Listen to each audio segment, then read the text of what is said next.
see what it comes back with. But this is going to be all but I think let it be as if it were a coat. Oh, that's it. Don't let me. I can't get out. I can't get out.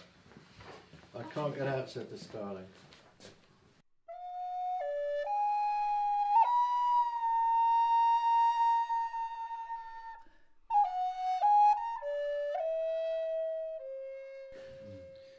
Good writing, and you may be sure I think mine to be, as I think. So when it's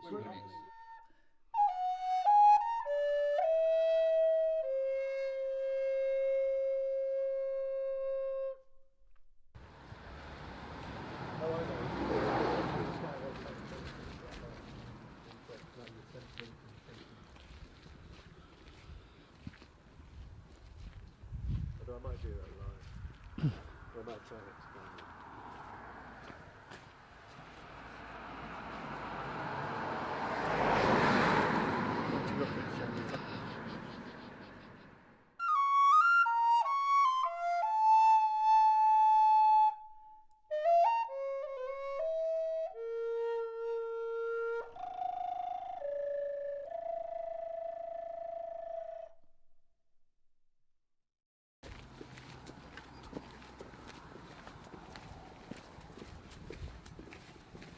Idyllic countryside freezing. He came here in 1760 after writing the first 2 volumes of Tristram Shandy, and this was his 3rd living. He was already the vicar at Sutton on Forest in Stillington, and this was given to him partly as perhaps as an acknowledgement to the fact that he was famous, because he used to attract a lot of people to his sermons. He used to preach a lot for charity. Were the sermons published during his lifetime? Some were, yes, and indeed the one that's included in the fiction. Yeah, there's Starlings, that's the place where they sit and talk up there. Yeah, well spotted. But he then, so he will have preached from the pulpit in the church that's here now, but he won't have preached for very long because he had to stop preaching early in the 1760s, about 1764-ish, because he couldn't be heard. He was tubercular, so he was unable to still carry on the active role of a preacher. And we know he was successful because the amount of money that he would extract from a congregation is recorded. So, for example, he preached for the Foundling Hospital in London. Coram invited him down to preach, and he wouldn't have invited him down to preach unless he had been effective. He preached for the Ragged School in York and the Bluecoat School in York, and he reordered the church. And it's interesting that the place that he was perhaps attached to, I mean, he felt that Shandy Hall was like a sweet retreat, he referred to it as, that it should also now be the place where parts of him are still here. His grave mark is just through the door, just here. And that was the stone that was put up in St George's Fields, Hart Square, to mark his resting place, or at least his temporary resting place, because when that graveyard was sold off, the grave marker was moved and brought up to Coxwold and then pinned. You can see where the pins are on the outside of the stone, which shows that it isn't in its original position. And it's odd because, of course, a considerable amount of this would have to have been under the ground, because it wasn't a flat, it was a vertical standing wall. So as the text goes down as far as this, something has happened here at some stage, but I can't yet work out when it lost its bottom bit. The most important thing about it, as far as I'm concerned, is that it's a text, and it's a rhyme, it's a poem, and it's speaking directly to the reader. In his mild reader, view thy future fate, which is pretty direct. But it also contains the fact that he has this dual identity, because the words at the top, which you only just make out, say, alas, poor Yorick. So that link between Sterne and the character, the fictional character, is sort of sealed forever on the stone, which is quite an important thing. And if we just come back a tiny bit and get the whole thing right. The reordering of the church was done under Sterne's instruction, so the box pews and what remains of the triple-decker pulpit, and he would have preached from that, part of the pulpit which has the sounding board over the top to direct the sound downwards to the assembled congregation, who would pay for their pews. These all had keys and locks on them. And it's a big church for a small village. Yeah, it is, isn't it? It is. And it's one of the high status religious sites in North Yorkshire. The church was rebuilt after Sterne reordered here. After the chancel arch, it was rebuilt. So the communion rail, which projects, was put in that particular fashion because the Falkenbergs denied the congregation access to communion. Well, the Falkenbergs are a local family. Yeah, they're from Newbury Priory. Oh, right, okay. So this is unusual, this sort of like fast food takeaway community. You can get more of them. Yeah. It's the Yo Sushi community. I think it went round. If you look at that little picture that Martin Rosen does on that publicity card, it shows Sterne in his study. In the background, you can see people taking out the medieval pews because they're replacing them with these. Was that kind of ceiling? Is that a sounding board? Board, Yeah, to direct the sound downwards. And then there'd be the reader and the clerk. And then he became too quiet. He was. Well, he couldn't be heard. Yeah. That's the general argument. And also, he's also going through a bit of a transition, which is depicted by Patch in that picture which shows, in the study, which shows Sterne alias Tristram Shandy. And that, because he's wearing a sword in that picture, which no vicar would do. So the transition between being a man of the pulpit and a religious man, and a man who is a fashionable gentleman, a beau garçon, yeah, a chap that wanders around around London, being the fashionable geezer. What did Sterne die from? What killed him was pleurisy. Huh? Pleurisy. Basically drowned. Yeah, Pleurisy on your lungs. fluid on the lung. But it's an offshoot of tuberculosis. Consumption. He promised his subscribers 4 volumes of his accounts of his travels in France and Italy.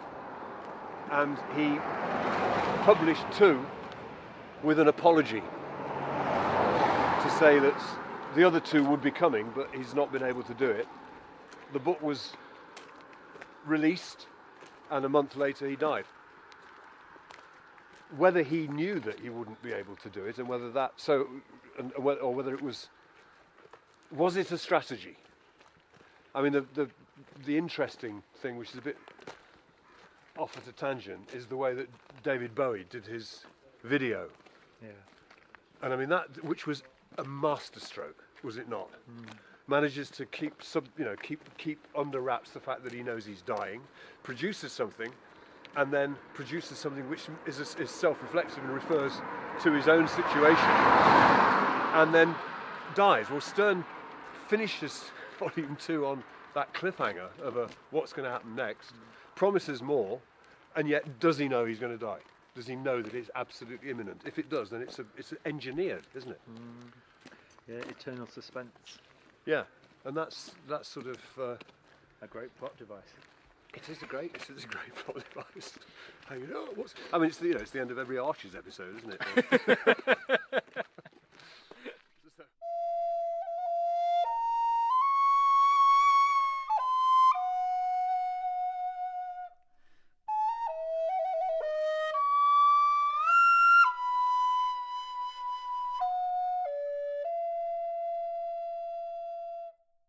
There was this cousin, quite distant cousin, but he was a Hilliard, who was the bookseller, Francis Hilliard of the Golden Bible, and his son, John Hilliard, was also a bookseller and publisher, and indeed his firm went on to, Hilliard had died, but his successor, a man called Hingsman, was the first publisher of Tristram Shandy, as people probably know. And the bookshop was very much a sort of meeting place and social centre in York in those days. And for instance, Sterne often gave the sermon in the Minster because he was paid £1 every time he gave the sermon. and other clergymen who didn't want to do that particular chore, you know, whereas Sterne, of course, enjoyed it, I think, and wrote these marvellous sermons by all accounts. Would often do that job, and this was arranged at the bookshop. You know, John Hilliard would keep a list of who wanted Sterne to come in for him, and on one occasion there was an altercation between Sterne and his uncle, I think, that took place at the book, or via John Hilliard. Well, yeah, we always had this funny little picture, you know, somewhere or other in the house, in the farmhouse I grew up in, my father's house, and didn't think anything of it. It seemed to have a soldier in it and an old man sitting by a fire. And it was only, in fact, after my last visit to Shandy Hall and Patrick's, as usual, absolutely inspirational talk about Sterne and about Tristram Shandy. And I suddenly realised, oh yeah, it must be Uncle Toby and Corporal Trim. And there's, you know, oldish gentleman sitting there with his pipe in front of the fire, and a younger man in military uniform standing behind him. And you know, what else could it be? It's got to be. I would have thought. Yeah. And Patrick, when he saw the picture, he agrees. And where did the painting come from in the first place? Do you know? My family lived in a big house in East Yorkshire country house called Winsted Hall, the Red Hall, Winsted.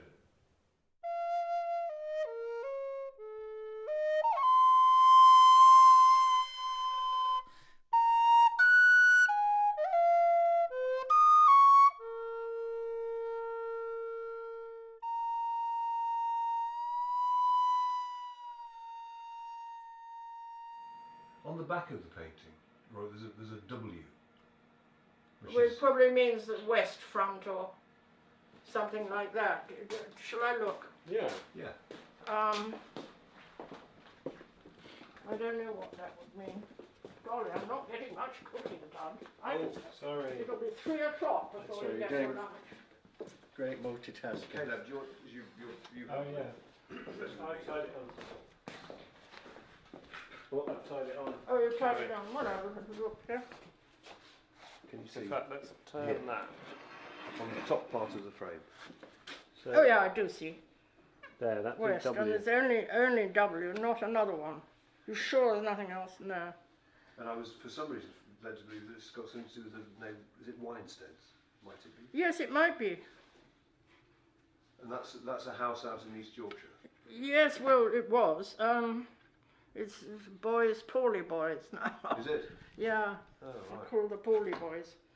All the Winestead staff was that branch of the family has gone. And their things are not. I think the Pawley boys probably came in the 30s, sometime then, and the house was sold. And now there is a cousin who lives fairly near, but he wasn't that branch of the family, not these people at all. So part of this painting's history is that mark, isn't it, to indicate that it was either part of a collection. Yes, it might be. Do you have any particular fondness or memory of the painting? Was it always on show? Or? Well, we always had it in the house, Yeah. but I mean, it wasn't much of a show. We didn't think much of it, quite honestly. Yeah, nice. It was a bit of a joke. Was it? What was the joke? Well, there's 2 old fellows in scarlet. Do you think it's well painted? No, I don't really. Because it's got a heck of a lot of detail in it. When you sort of Well, that is true. things on the mantelpiece and the little things on the table. Quite, Yes, they are quite they're detailed. quite finely done, aren't they? Yes. The hand is well drawn, I must say. Yeah. We all rather scorned it, Did you? but I mean, it's not like our other pictures.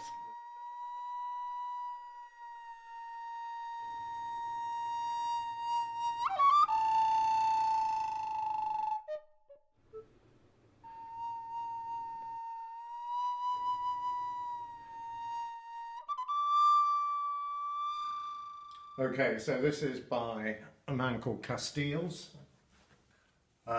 We think possibly it might have been bought because of the cockerel, which is the family crest. Yeah, that's about it, I think.